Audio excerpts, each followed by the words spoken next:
Seorang remaja 14 tahun di Jakarta dibawa kabur seorang pria yang diduga kekasihnya.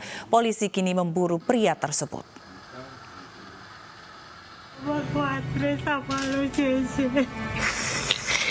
Mama tiap malam mikirin nanti nggak bisa makan ya, Cici. Kasihan mama dan papa, Cici. Ingat mama dan papa yang besarin lu. Isak tangis orang tua ini meminta anaknya yang masih berusia 14 tahun kembali ke rumah setelah hilang sejak 29 Juli lalu. Diduga anaknya dibawa pria bernama Wawan, 41 tahun, yang memiliki hubungan dengan putrinya. Bahkan remaja 14 tahun itu telah melahirkan bayi dari Wawan. Orang tua remaja melaporkan kejadian ini ke polisi. Polisi telah menyelidiki dan menemukan sepeda motor milik Wawan yang telah dijual. Polisi menduga remaja 14 tahun dibawa keluar kota. Belum bisa saya sampaikan, namun informasi kira-kira dia berada di luar kota.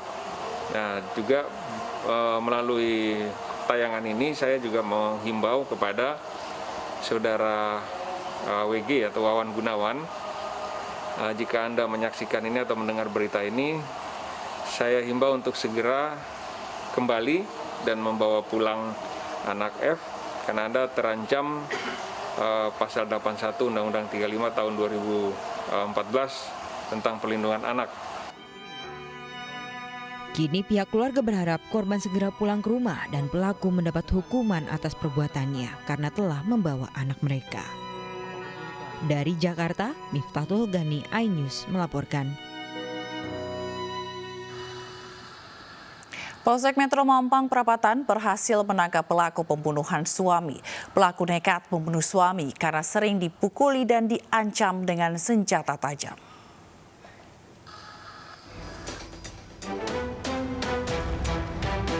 RK 35 tahun pelaku pembunuhan suami di Jalan Bangka Mampang Perapatan ditetapkan sebagai tersangka. Polisi pun sudah memeriksa sejumlah saksi dan mengamankan barang bukti pembunuhan. Ini korban awalnya adalah berselisih dengan istrinya, kemudian memukul.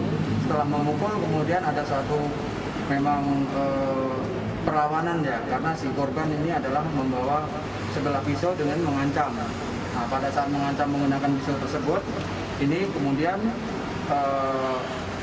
direbut. Setelah direbut, pada saat dipegang oleh istrinya, kemudian langsung didorong, ini tusuk mengenai perlukaan pada dada. Sebelumnya warga di lingkungan Mampang Perapatan dikejutkan dengan aksi pertikaian antara pasangan suami istri. Peristiwa yang terjadi pada Minggu petang berawal dari perselisihan di antara keduanya. Istri korban berinisial RK lari keluar rumah menuju jalan raya dengan kondisi memar pada bagian kepala. Kamarnya di situ ya? Berantem sama suaminya gitu.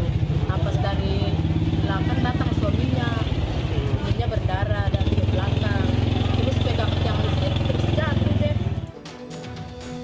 Pertikaian terakhir yang menyebabkan nyawa korban melayang dikarenakan sang suami meminta uang Rp30.000 kepada istri tetapi tidak diberikan. Guna mempertanggungjawabkan perbuatannya, pelaku dijerat pasal 351 ayat 3 tentang penganiayaan yang mengakibatkan orang meninggal dunia dengan ancaman 7 tahun kurungan penjara.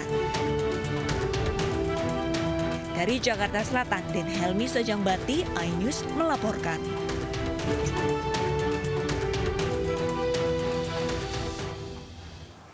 Di peringatan Hari Kemerdekaan Republik Indonesia, napi di Lapas Cipinang, Jakarta Timur mendapat remisi.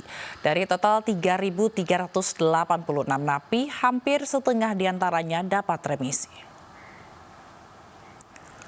Sebanyak 1.328 napi penghuni Lapas Cipinang mendapatkan remisi di Hari Kemerdekaan Republik Indonesia. Dengan rincian 1.254 napi mendapat remisi umum 1 yang besarannya bervariasi mulai dari 1 hingga 6 bulan. Sementara 74 lainnya mendapat remisi umum 2. Kendati demikian, 72 orang yang mendapat remisi umum 2 harus membayar denda terlebih dahulu sebelum dapat dinyatakan bebas. Mendapatkan remisi umum untuk tahun 2020, remisi 1 yaitu RU1 sebanyak 3.957 orang khusus DKI Jakarta. RU2 yang langsung bebas juga pada hari ini ada 194 orang. Nah, jumlah keseluruhan yang mendapat remisi umum tahun 2020 terkait PP 99 dan PP 28 ada sebanyak 2.366 orang dengan rincian sebagai berikut. Nah, yang pertama yang mendapatkan remisi umum tahun 2020 terkait PP 99 adalah sebanyak 2.327 orang dengan rinciannya RU1 2.225, RU2 langsung bebas 102 orang. Jumlah keseluruhan yang mendapatkan remisi umum tahun 2020 terkait PP 28 tahun 2006. Ini ada 39 orang dengan rincian RU1 36, RU2 3 orang.